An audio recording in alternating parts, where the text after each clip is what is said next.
On the 15th of August 1785, Cardinal Louis de Rohan, the head of the French Church, was arrested as he was preparing to celebrate Mass for the Queen's birthday.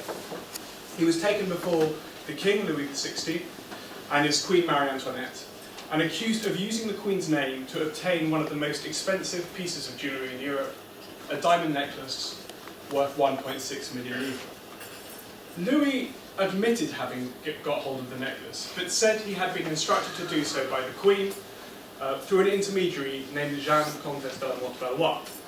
The Queen denied ever having done this, denied ever having heard of the mysterious Comtesse de la Motte-Valois. Louis was taken off to the Bastille, and at this point begins one of the most sensational scandals of the pre-revolutionary era in France, one which had repercussions all the way down through to the Revolution and beyond. Now, there are a number of places we could start this story. We could start with Marie Antoinette herself. We could start with the mysterious Comtesse de la Motte-Valois. But I'm going to start with Louis de Rohan. Louis de Rohan was born into one of the most distinguished noble families in France. They traced their lineage all the way back to the mythical kings of Brittany, to the famed hero Cullen Welch. His uncle was the best friend of the French king Louis XV, who ruled through much of the 18th century. His aunt was the governess to 3 future kings of France, Louis XVI, Louis XVIII, and Charles X. The Rohan family had a special status of prince étranger, foreign prince, which meant that they had certain privileges above and beyond the run-of-the-mill nobility and were ranked only below the royal family itself in the order of precedence. And from an early age, Louis had been chosen to be one of the standard bearers for the next generation of Rohan. He was sent off to the Sorbonne. It was decided that he would become a priest, as many great French statesmen had been: Cardinal Mazarin, Cardinal Richelieu, Cardinal Fleury in the 18th century. And at the age of 18, he was appointed coadjutor to the Diocese of Strasbourg. Now, a coadjutor is a kind of ecclesiastical crown prince, and this meant that Louis was next in line to become Archbishop of Strasbourg on his uncle's death. Unfortunately, his uncle stubbornly refused to die, and this meant that Louis's career stagnated somewhat. He behaved as many 18th century French churchmen did. He frequented free-thinking salons in Paris, he chased after women, and above all, he hunted, which was a passion that lasted throughout his life. And for years, decades even, he made nothing much of himself. Matters changed completely in 1771, where suddenly, out of nowhere, and with precious few qualifications, he was appointed to be the French ambassador to the Habsburg court in Vienna. Now, this was the most important diplomatic post going, because in the previous year, Marie Antoinette, the daughter of the Austrian Empress Maria Theresa, had married the Dauphin of France, the future Louis XVI, and in doing so had concluded an alliance between 2 powers that had historically been enemies of each other. And this transformed the diplomatic landscape of Europe. It meant that the 2 large central powers right in the centre of it were now closely joined. At the same time, such an alliance, in the face of so much antagonistic history, caused a great deal of resentment among elites on both sides. And so Louis's job as ambassador was to make sure that this alliance held, and in order to do so, he had to bring round the temperamental, often hysterical, pious, but nonetheless a very astute Empress Maria Theresa. In this, he spectacularly failed. Louis thought he was a very charming man. In many ways, he was a very charming man, but he failed to charm Maria Theresa, who was completely, who didn't know what to think of the conduct of this supposed churchman who behaved in such a loose fashion. At one point, he scandalised her by hosting a dinner party at which the guests were seated on round tables instead of long ones, which she thought was an assault upon the chastity of the virgins of Vienna. He managed to alienate her almost from his arrival. But his most serious mistake while in Austria was in writing a dispatch back to the French court at Versailles, in which he talked about a secret pact that had been hatched between the Austrians, the Prussians and the Russians to divide up Poland between them. And he was actually being quite astute in noticing this, because everyone in France pretended it wasn't going to happen. Poland was an ally of France, the French Queen was Polish, and Louis in his dispatch reported a meeting with Maria Theresa in which he mocked her, saying that in one hand she held a handkerchief to wipe away her tears, and in the other she brandished the sword of partition. And now this dispatch was read out at a dinner party at Versailles, hosted by the King's mistress, Madame du Barry, and word got back to the Dauphine of France, Marie Antoinette, that her mother had been mocked by Louis. And she, from this point onwards, refused to have anything to do with him again. She refused to speak even a single word to him, so that when he came back, presuming that the next day he would be appointed to the King's Council and eventually become Chief Minister of France, a position for which he lacked any qualifications for whatsoever, really. He had neither tact, nor economy, nor diplomacy. But despite all of that, he felt that that was his due, and on his return he saw that his career, his political career, had been thwarted. So despite other honours that he gained, he became head of the Sorbonne. Eventually, on his uncle's death, he became Archbishop of the very wealthy and powerful Diocese of Strasbourg. He was made a cardinal. He was made Grand Almoner of France, which was head of the French Church, which meant that every time he was at Versailles, he had to celebrate Mass for the royal family, even though the Queen would not speak to him at all, despite his proximity to her. Something chafed within him that his career had been thwarted. And this meant that in 1781, he was especially susceptible to the charms of a witty, intelligent and lively young woman whom he met. And her name was Jeanne, Comtesse de la Motte-Valois, and she had her own intriguing story. She was descended from Nicolas de Saint-Remy, who was the illegitimate son of the French king Henry II.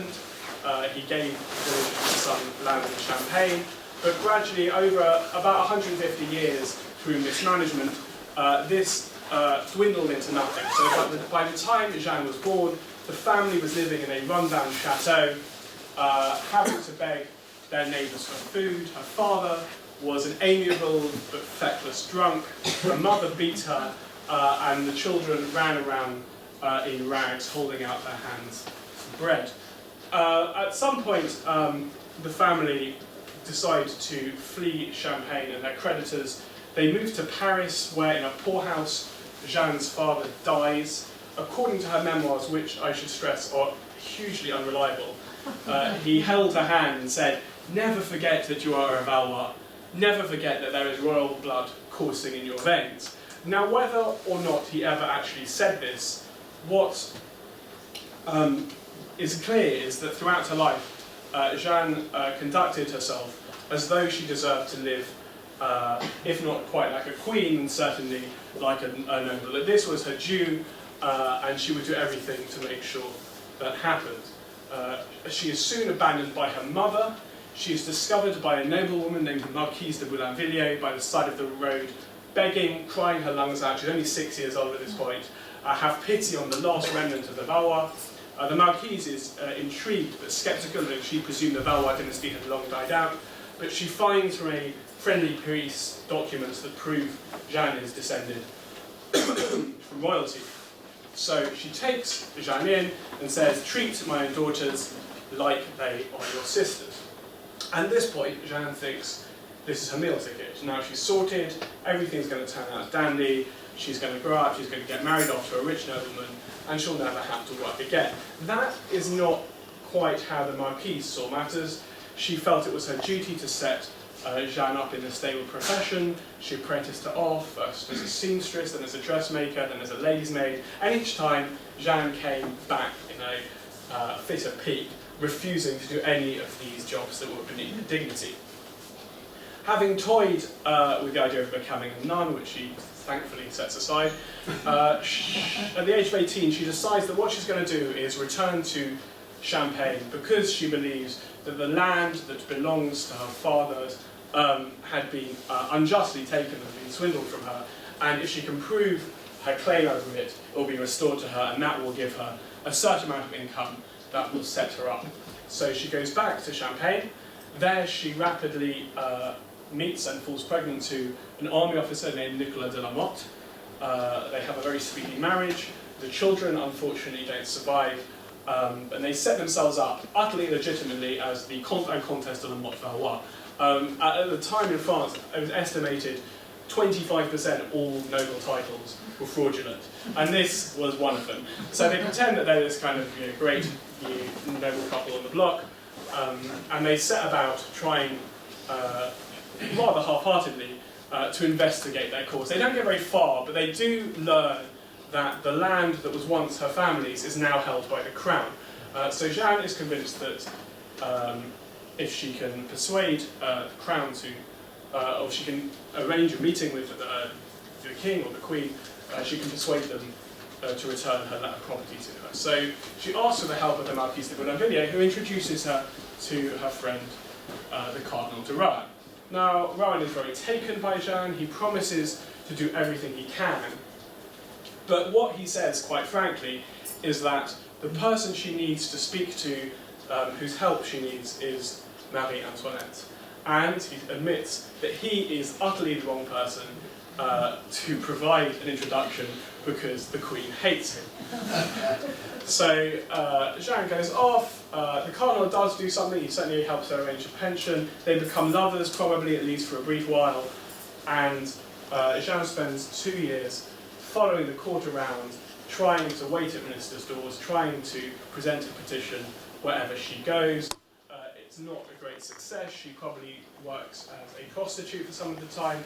Her husband, who is a bit of a dandy, spends many days in bed because all of his fancy clothes are down the pawnbrokers.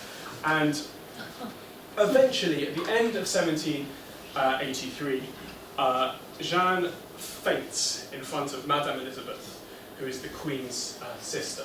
And on waking up and coming round, she finds out that Madame Elizabeth has sent her doctor to find out, inquire after this woman who collapsed in front of her, along with a small purse full of coins. And this sows a seed in Jeanne's mind. She thinks, if that's the kind of reaction I got from Madame Elizabeth, maybe I could get a similar reaction from someone even more powerful who has a reputation for sentimentality. So on Candlemas Eve, 1784, Jeanne waits in the mirrored gallery of Versailles for the Queen to walk by. As the Queen walks by, Jeanne feigns a fainting fit. The Queen carries on. She doesn't send anyone to find out what was wrong with the girl who collapsed in front of her. No one comes bearing purses full of money. That, however, is not what Jeanne tells her friends. She says, actually, the Queen was very concerned about me. She inquired after me. I was sent for. I came into her private rooms. There we talked. The Queen was horrified to learn that a woman of royal blood was living in such impoverished circumstances. She promised to do everything she can to help me. She kept inviting me back. Soon, we became the closest friends. And suddenly, she finds that everyone begins to treat her differently. Where doors were once closed, they are now open. People give her bribes in order that she will ask Marie Antoinette to intervene in their favour. And above all, the one person who is desperate for her help is, of course, the Cardinal de Rohan. And Rohan begs Jeanne to convey an apology for his behaviour to Marie Antoinette and his hope that their friendship can be restored. Jeanne plays it very cleverly. She refuses at first until he's desperate, and eventually agrees, or says that the Queen has agreed, that Rohan can write a letter to her. So Rohan writes a letter, and at this point begins a correspondence of possibly up to 200 letters between Rohan and a person whom he thinks is Marie Antoinette. This is obviously not Marie Antoinette. It is Jeanne dictating letters to her lover, a man called Reto de Valette, on little blue-bordered pieces of notepaper they bought from their local stationers. What is contained in these letters isn't clear, since both sides of the correspondence get destroyed. But we do know that they well overstep the bounds of propriety that one might expect between a subject and his queen. They are steeped in sexual overtones. Rohan refers to himself as l'esclave, the slave, and to the queen as the maître, the master. It's all of this, which is obvious from the contents according to the participants, is done without Louis knowing, and the queen promises that she will do everything she can once she's accepted Rohan's apology to make sure he becomes First Minister. At this point, it's worth considering how such a state of affairs was possible. How could anyone get away with claiming to be best friends with Marie Antoinette without anyone calling them out on it? And in order to do this, we really need to look at Marie Antoinette's very difficult position in the French court during her time as queen. She was born into the rather relaxed, almost quasi-bourgeois court of the Habsburgs in Vienna. She had a family life there, she spent time with her siblings, and then at the very young age of 14, just as she was on the verge of reaching adulthood, she finds herself married off to Louis XVI in a ceremony in the cathedral in Vienna. Louis XVI's part is played by her own brother. She is taken to the border with France, and there she is symbolically undressed in order to represent that she is now leaving her family behind. At this point, she thinks she'll probably never see any of them again, and becoming a daughter of France. And she arrives at this court that is utterly different from the one that she is brought up with. It is a court that is paralysed by protocol and decorum. The royal family is expected to get up in public at a ceremony called the lever, where they're woken and ceremonially addressed. There was a coucher in the evening where they were sent off to bed. They dined in public. And this was utterly alienating for Marie Antoinette, who, just as she thought she was about to become a fully fledged adult, found herself infantilized by the rituals of life at Versailles, and often humiliated by them. There was one occasion early on in her time as queen where she was left naked and shivering as three duchesses, each ranked higher than the other, entered her chamber and demanded the privilege of handing her her chemise. So Marie Antoinette is kind of repulsed and repelled by what she feels life, the structure of court life at Versailles, and she does everything she can to retreat from it. She spends more time in Trianon, at the far end of the garden of Versailles. She creates apartments, private apartments for herself, where she spends increasing amounts of time with a very small circle of friends, mostly comprising louche older men and vapid young women. And she slowly retreats from the public life of the court. And this causes a great deal of resentment from other courtiers who feel locked out from Marie Antoinette's life. At the beginning of at the time that she arrived in France, she was greeted with great acclaim. Now this began to turn to resentment. Satires and pornography started being written about what exactly was going on behind those closed doors. But also her retreat from public life meant it was possible for someone like Jeanne to come along and claim intimacy with the Queen, because there were very few people in a position to refute what she would say. So this correspondence is going on between Rohan and the person who thinks he's the Queen through the summer of 1784, until Rohan starts to worry. He realises that he can't, the time is not right for their friendship, the renewed friendship with the Queen to remain public. The time is not right for the Queen to tell the King that she has been reconciled with Rohan. But he wonders why he can't have a private meeting with her, with the Queen. In order to staunch or quell these suspicions, Jeanne perhaps impetuously promises a meeting with the Queen. The question, the problem that she now faces is where on earth is she going to find a queen from? The solution is provided to her by her husband, Nicolas de la Motte, who has discovered in the gardens of the Palais Royal in Paris a prostitute named Nicole Legay, whose long neck, high forehead, jutting jaw mean that she resembles no one so much as Antoinette. He asks permission to pay court to her. She says yes. He visits her a number of times. What goes on in these visits no one quite says, though we can probably guess. And eventually he asks if he can introduce her to a great lady of the court. This is his wife, though he doesn't introduce her as such. Jeanne visits Nicole. She says, I'm a great lady of the court. I'm best friends with the Queen. We're as close as two fingers on a hand. Here's some letters from the Queen. Do you recognise her handwriting? Well, of course, Nicole didn't recognise her handwriting. So, but she was utterly swept away by this. And Jeanne says to Nicole, the Queen wishes you to do a favour for her. Will you do it? By the way, if you do, there's 15,000 francs in it for you.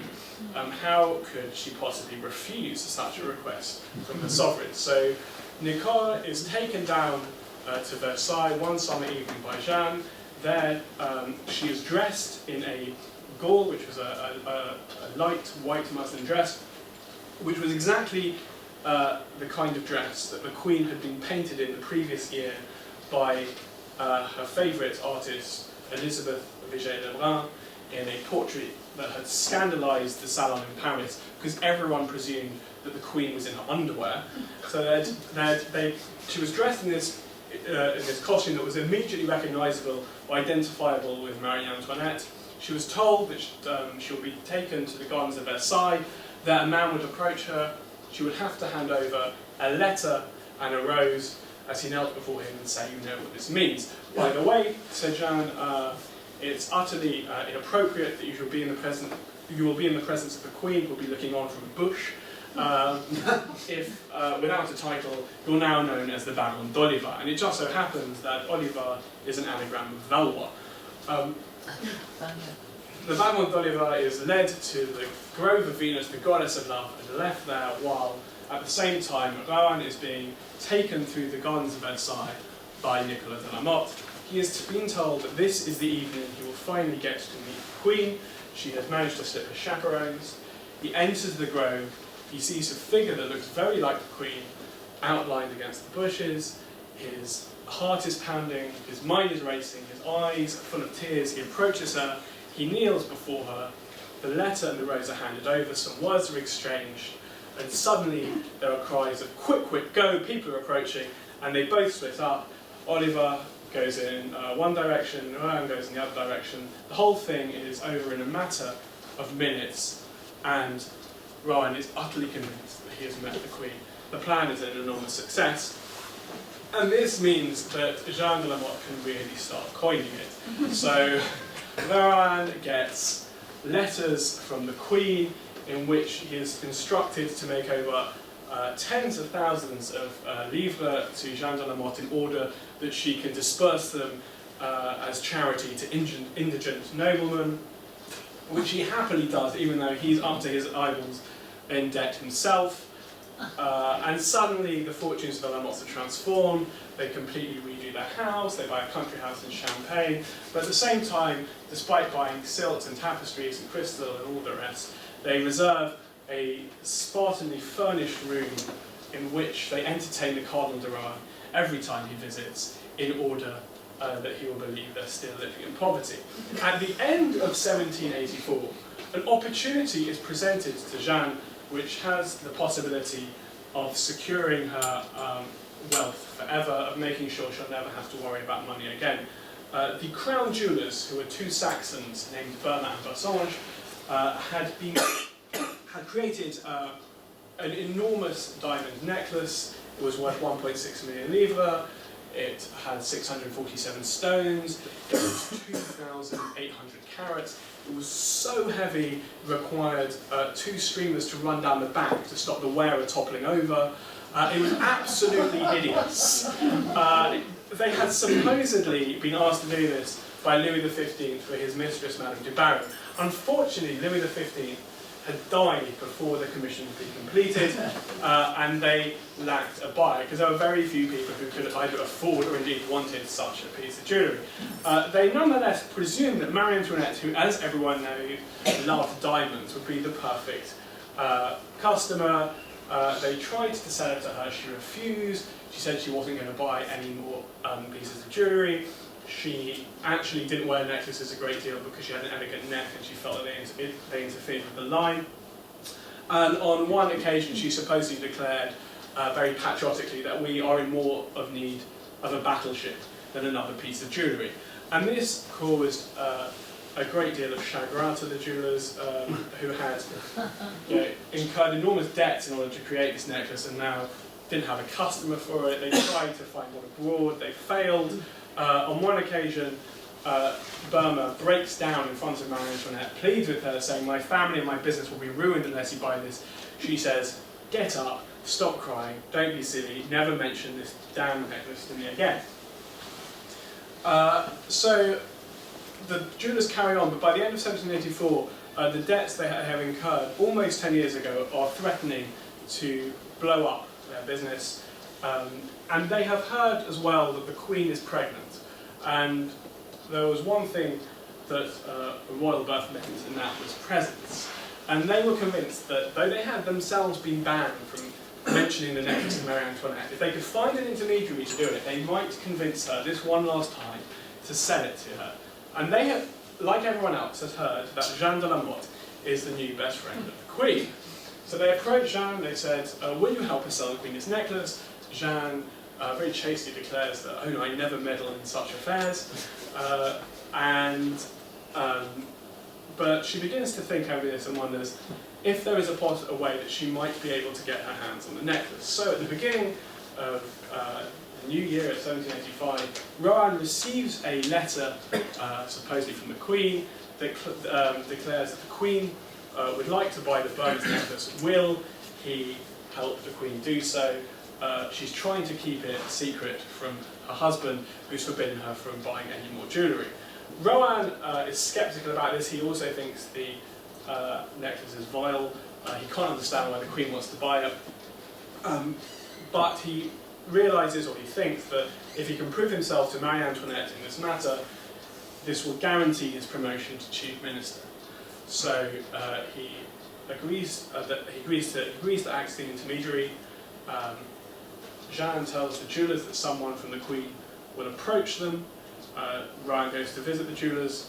He refuses to say who he's acting on behalf of. The whole thing is secret. The jewellers pretend not to know who it's for. And they agree a deal to buy the necklace. The first payment falling due in 6 months' time, in beginning of August 1785. And because the jewellers are so desperate to get rid of the necklace, they don't even take a deposit. Now, Rohan is wary of the Queen. He knows that she has a reputation for flightiness and for being a bit of a spendthrift, and so he wants to protect the jewellers' interests because they're not taking a deposit. So he tells Jeanne that what he would like is for the Queen to sign a bill of sale.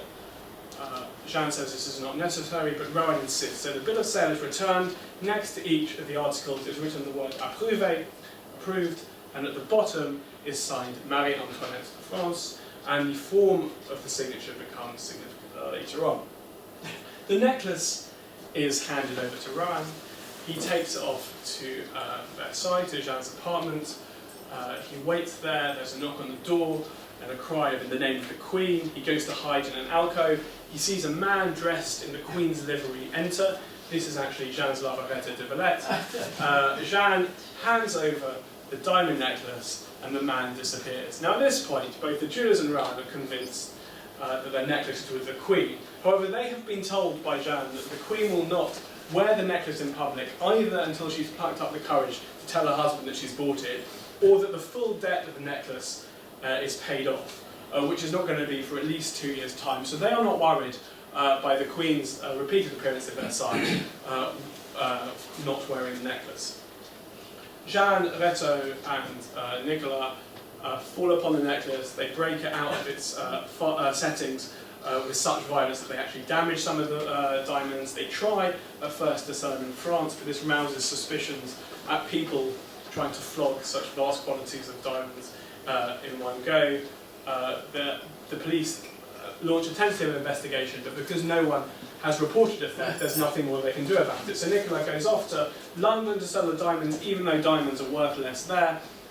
He finds a buyer, he arranges the price. Because he can't help himself, he buys all sorts of useless stuff, including a steel sword and a pair of asparagus tongs and other ephemera. But he comes back with those and also a decent pile of cash. Everything, therefore, is going along swimmingly until the summer of 1785, as the date for the first payment of the first instalment falls due. Now, Jeanne has no intent to hand money back to Rowan, so she tells him that actually the money that the Queen had put aside for this, she's managed to spend. Would the jewellers mind awfully if she pays a little bit more? In October, Rowan is a bit angry, but he approaches the jewellers, who reluctantly agree. At this point, though, his suspicions have been roused somewhat, so he finally obtains a sample of the Queen through handwriting and realises that it resembles neither the letters he's received or the bill of sale. He confronts Jeanne over this. He says, "Have you deceived me?" And she somehow manages to get him to back down, either because he is so blinded by ambition that his eye is just on the prize, or because he doesn't want to provoke Jeanne into any unpredictable decisions. So she says, "How could you possibly risk at this time everything that you've been promised, the chance of you becoming First Minister, by bandying about such accusations?" So Rowan takes them back and sits tight.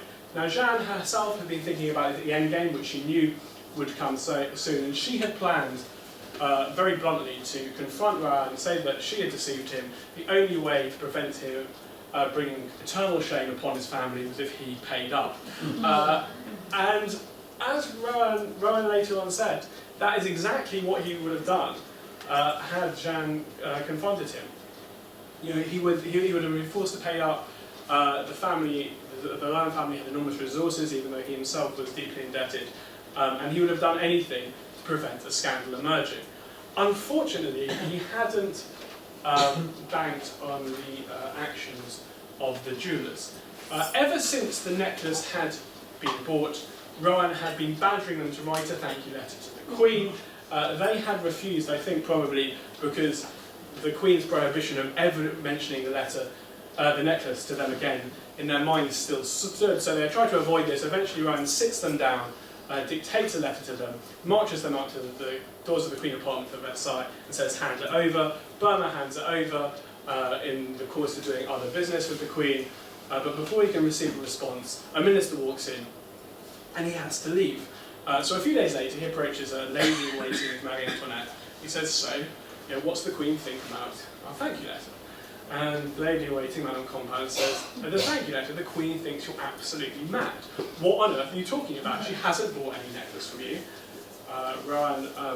Burma says, of course she's bought the necklace, we all know it's a bit of a secret, but the necklace has definitely been sold to the Queen through the Cardinal de Rohan. And at this point, alarm bells go off in Madame Compound's head, because she knows that the Queen hates the Cardinal de Rohan, and she wonders whether, because Rohan is so steeped in debt, that he has been using the Queen's name to get hold of a very valuable piece of jewellery in order to pay off his debts. So she tells the Queen, who is horrified. The Queen tells her own favourite on the King's Council, a man called the Baron de Breteuil, who, as it happens, is a mortal enemy of the Cardinal de Rohan, very conveniently, because Rohan had actually taken the job as ambassador of Vienna that had been promised to Breteuil after a change of ministry. So between them, they are convinced that they're going to do everything they can to destroy Rohan. The jewellers were interrogated, and on the Queen's birthday, as he's getting dressed to celebrate Mass, Rohan is taken before Louis XVI and Marie Antoinette. Louis XVI says, what happened? How could you possibly think you've been asked to buy this necklace? According to one account, Rowan produces from his pocket the bill of sale. He presents this to Louis XVI. He takes one look at it and says, "This is an obvious forgery. Don't you know that the Queen never signed her name Marie Antoinette de France? She only ever signed it Antoinette or Marie Antoinette." At this point, the Queen, who had been silently seething up till now, turns to Rowan and says, "How could you possibly think that I, who openly despise you, would commission you in such an activity?" Rowan is taken away to the Bastille. Jeanne is picked up a few days later in Champagne. Her husband Nicolas escapes and has all sorts of fantastic adventures in England. And at this point begins the diamond necklace affair, which captivates not just France, but all of Europe for almost a year. So I'll stop there, and if anyone's got any questions,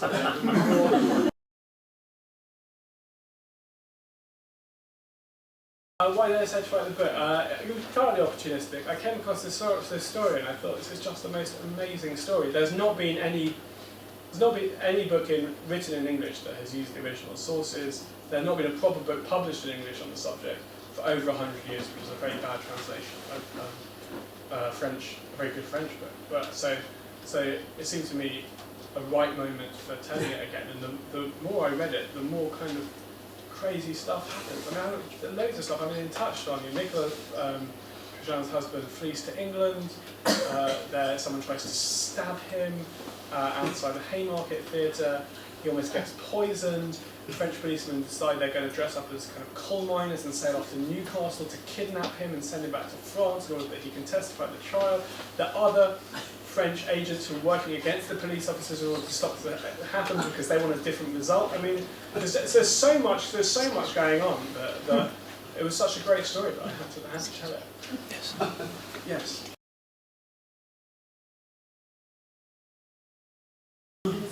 I feel a great deal of sympathy for Marie Antoinette. She was placed in a very difficult position. She felt alone by herself in this French court, and she had a kind of contradictory mission that she'd been sent to perform by her mother. On the one hand, she was supposed to be the symbol of these new ties, this new unity between France and Austria. On the other hand, her mother wanted her to do her best to turn French policy in favour of the Austrians. And there was still a lot of anti-Austrian feeling in the ministerial ranks, especially Louis XVI's close, the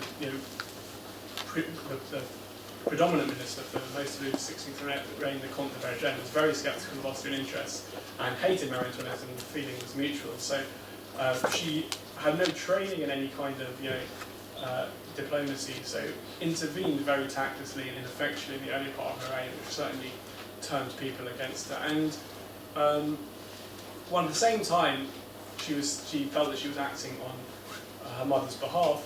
She was actually being spied on by her mother as well through her only confidant, the Comte de Vergennes, who was the Austrian ambassador at Versailles. So she was by herself, and it's not. I don't think it's surprising that she created this world which she is often derided for, of milkmaids, fantasies, and spent her time gambling and being incredibly profligate, which she was, because she needed to escape the pressure of life at court. And actually, if you look, during the revolution, she steps up to the plate. Her husband basically abdicates any responsibility for making decisions that might possibly save the French royal family, and she's the person who has to try to do something about it. And obviously, she fails, and obviously, the value you place upon her success or failure will depend on how you view the French Revolution. But yeah, I felt, having written the book, a real sympathy for the position that she was put in. She didn't do herself any favours, but it's kind of understandable why she behaved in the way that she did.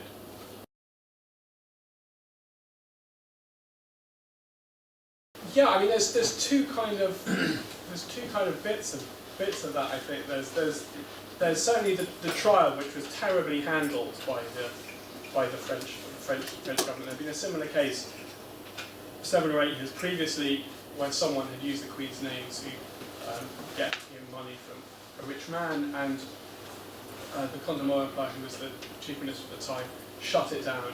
He bundled the woman off to a nunnery, and no one heard anything about it.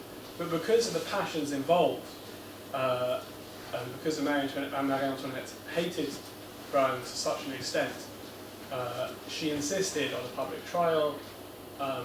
That meant that all of the events were replayed again and again and again.